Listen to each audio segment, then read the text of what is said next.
Unraveling the mystery. The meaning of, it's a red herring. Hello, everyone. Welcome back to our channel, where we dive deep into the fascinating world of English language learning. Today, we're going to unravel the mystery behind the phrase, it's a red herring. This phrase is a perfect example of English's colorful idiomatic expressions, and understanding it can add a new layer of nuance to your language skills. So, let's get started and discover what this intriguing phrase truly means. At its core, the phrase, it's a red herring, is used to describe something that misleads or distracts from the relevant or important issue. It refers to a piece of information or a story that leads people in the wrong direction, away from the truth or the matter at hand. The key here is distraction. A red herring pulls attention away from what is truly significant.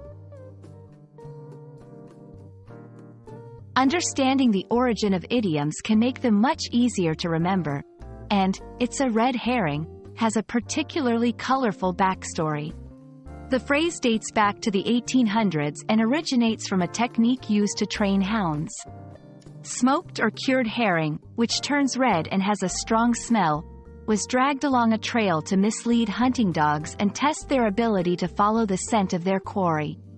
Over time, this practice of diversion became synonymous with leading people away from the true issue or path.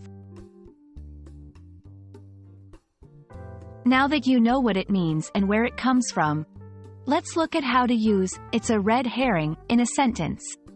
In a mystery novel, the clue turned out to be a red herring that led detectives away from the real culprit. During the debate, his argument was just a red herring to divert us from the main issue. Using it correctly in a sentence can help convey that you're talking about a distraction or a misleading element in a discussion, story, or problem. Idioms like, it's a red herring, enrich your English by allowing you to express complex ideas in a few words. They also give you insight into the culture and history of the English-speaking world. Understanding and using idioms can significantly improve your fluency and make your conversations more engaging and authentic. And that's a wrap on, It's a Red Herring. We hope this video has illuminated the meaning, origins, and uses of this fascinating idiom, adding a new tool to your English language arsenal. Remember, idioms are a gateway to more vivid and expressive English, so don't hesitate to dive into them. Thank you for watching, and we hope to see you in our next video. Happy learning!